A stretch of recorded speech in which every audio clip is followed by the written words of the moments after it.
So when I made the decision to go to Thailand, I began watching a lot of YouTube videos about the place. A lot of tourism videos, historical videos, and I began to educate myself about the language and the script.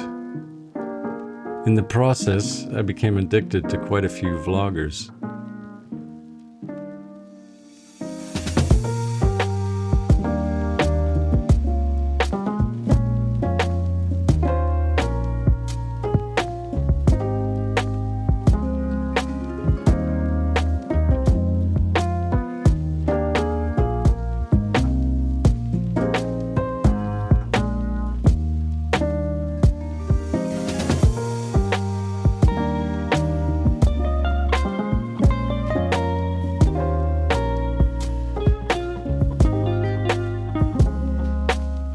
One of them is a guy named Richy from England.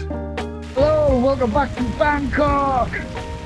I'm at the street in Richy, the centre of Bangkok. Well, I think it's in the centre. I'm just going to take it for a walk around today. Richy travels to different places, mostly in Thailand. He points the camera and goes. No editing or special effects, just point and shoot. In one of his videos, he was talking about a few negative comments he had received. A few people were giving him a hard time, complaining he was just walking down the street. According to their comments, his videos are boring. Richy's response was to let them know that for people who have never walked down those streets or traveled to the places he walks, it is not boring at all. In fact, it can be quite fascinating. Today, I'm heading off to Phuket village, which is about a 3-hour ride without stoppages. But the reason I'm doing this trip is because there's some nice waterfalls, scenic points, and stop-offs along the way. Nice restaurants. So yes, let's head off to the infamous Phuket village.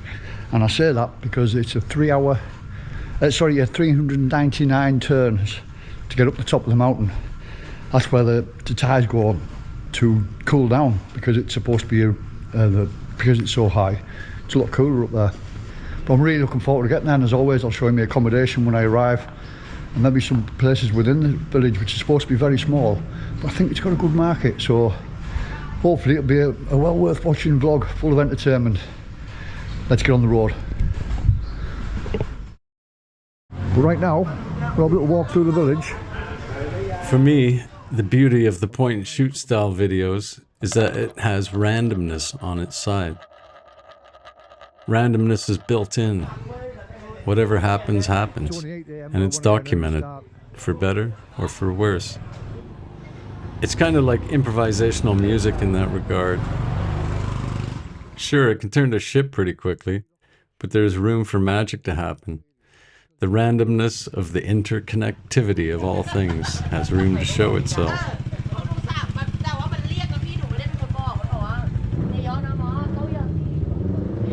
There's so many random, magical moments that get captured in this style of shooting. No Hollywood movie with a huge budget, a giant set, and a massive crew can reproduce moments like that.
I guess you could argue this is just an excuse for not having a plan or for not doing all the pre-production work.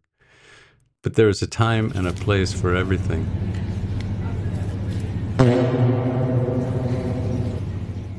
Structure and form is important, but magic and magical moments can drown in structure if we don't give them the time and the space to breathe. So fuck those people and their undeveloped simpleton comments.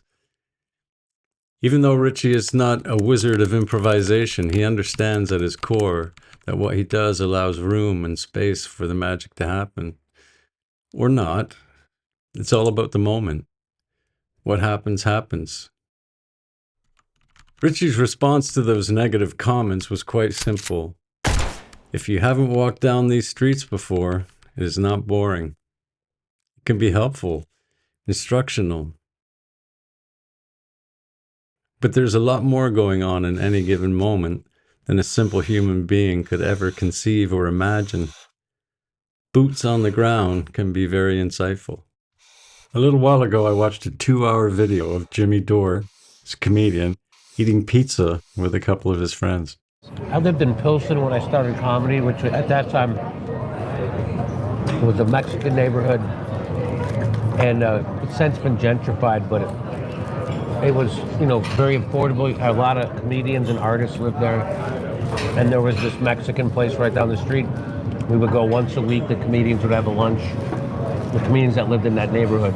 We used to all get together, Steve Seagrin, him, a couple other guys, and we'd have Mexican food once a week. It was great. It was good Mexican food. Chicago was the first place I ever had frog legs at a Mexican place. No kidding. Yeah, Tastes like chicken, right? it was very good. I think it was in Old Town. Can I remove this for you, sir? Yeah, could I actually get another one? Another coffee? Yep. Thank you. I was totally entertained through the whole thing. But then sometimes these long format videos just keep me company. After all, I do live on a small island. You definitely need some help passing the time.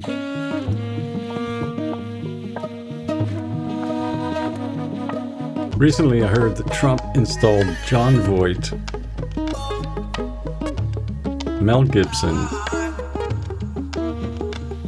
and Sylvester Stallone as ambassadors to Hollywood. So there's always hope for the future.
Both John Voight and Mel Gibson have just blown me away recently. John Voight, such an awesome man. Mel Gibson, I wasn't aware just how awesome he is. Now I am. And Sylvester Stallone, that tattoo tells me something. So there's definitely hope for Hollywood, no doubt.